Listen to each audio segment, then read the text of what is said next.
Right, my name is George Lipohamba Kambala, and I'm an activist. So yeah. My name is Jabba Mpanda. I'm an activist in AR. My name is Namibian, and I'm an AR activist.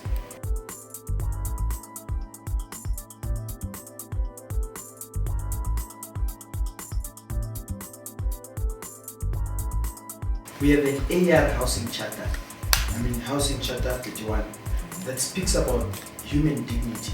And it doesn't speak about middle class, upper class, or lower class. It speaks about human dignity. So even the man on the street that suffers, and that sleeps under the bridge, we are speaking for that, the voice of the voiceless.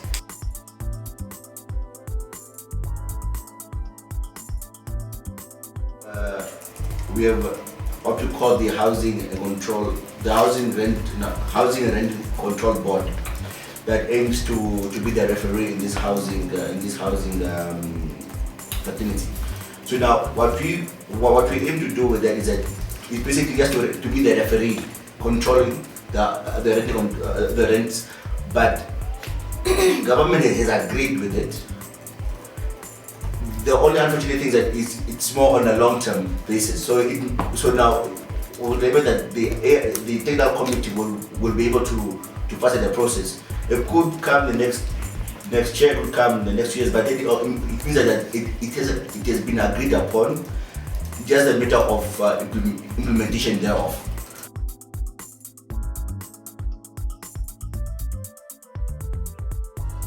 I think we've reached consensus, common ground, to deliver 200,000 plots to Namibian people. Now, we need to make sure that in all our energies focused in ensuring that 200,000 plots are delivered to the Namibian people, and not like mass housing and all other government projects that have failed, you see. So where to from here is we are now starting the groundwork. So I think we must realize that when the 200,000 commitment is made, now is the practicality of ensuring that 200,000 plots are delivered to the Namibian people.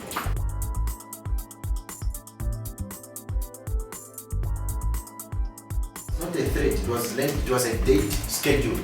When you have a doctor's appointment, you call it a possibility of seeing a doctor. It's not a possibility of seeing a doctor. You have a doctor's appointment, you are going to the doctor at 11. We are going to occupy land on the 31st. So we are very disturbed by somebody characterizing our program as a threat. It was not a threat, it was a practical commitment. It was an appointment to land occupation. So we don't think, from our analysis, from the look of things, we think government is sick. The president cannot be flying as he's flying now to Vagesba and Oshakati. He's going to 2 towns, 2 regions in the same day to identify available land. We don't think that is a, from our calculation is that the president is serious. We don't think things are going to be the same.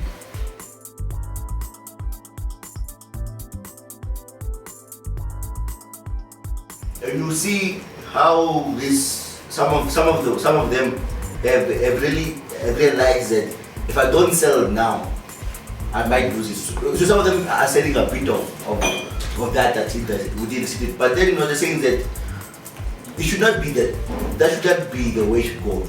Government must also help and assist the local authorities in purchasing those funds, because if you imagine if you have townships. Look at, for example, if you look at Ritola, when last did you see a township built in Ritola? But what you are finding just some bus at section 11, police park at section 12, but you don't see that happening in Ritola. But then when people in these Havana guys, where they're residing, some of them are just at the fence of the farm. So what you could easily do is that buy out those guys, and then you service land on those farms that could easily set up a new township. But what I'm saying is that government must in this process also look into that in terms of now availing funds so that the municipalities can also buy in and get more land, so that every person can, at the end of the day, stop renting and get their own house.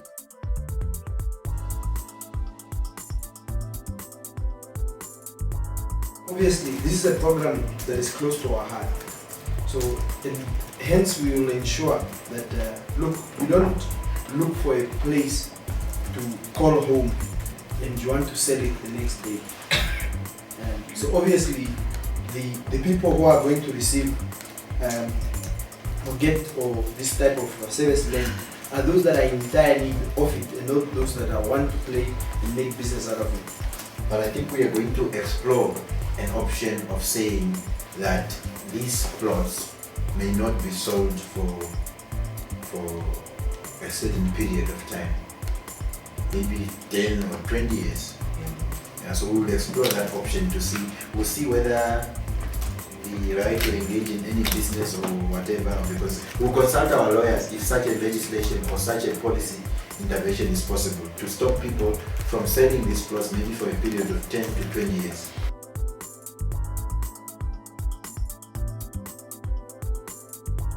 We'll discuss that.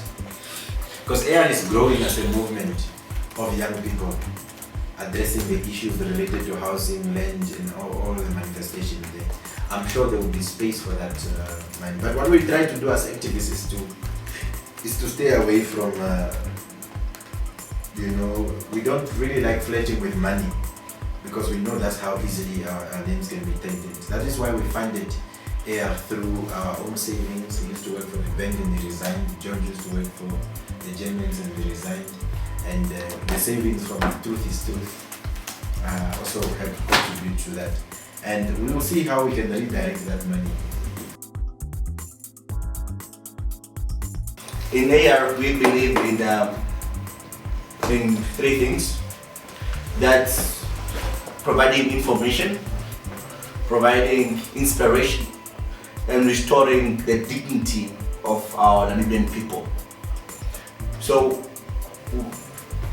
in a nutshell, what we're trying to do is that we want to make sure that each and every Namibian has a place to call home, and also can at the same time also economically benefit from his from the land of the brave. Because we are 2.2 million people, but only 5% of this population are reaping the maximum benefit thereof. So what I'm saying is that we want to inform people that you have the right, you have capacity now to go out there and do something for yourself. We're inspiring people to stand up for any suffrage that they are what do you call it? Any suffrage that thereof.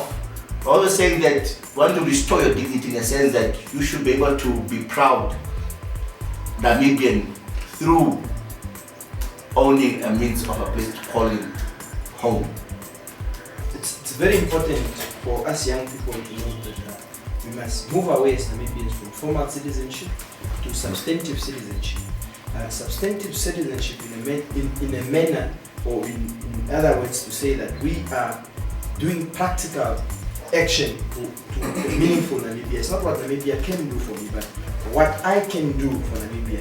I think it's best for us to start asking those critical economic questions to say, how best will it be if 95% of the people who only contribute 5% to the economy turn the tables around and say 95% of the economy now actually can both play 95% of our economy and have economic and practical solutions playing to the economic market, and also ensuring that we have access to the means of production, which is land. If we do not have access to land, it's us planning to fail, because there is no way that you're able to participate in this economic factor. So it is very important for us to move away from formal citizenship and we go to substantive citizenship, so that in a way we are able to transform Namibia together and for Namibians, for you and me and for the rest of us. Not only for us to say that we are Namibians and yet we live under bridges, we are Namibians and yet we are still forced and we become slaves of the capitalist. It is time to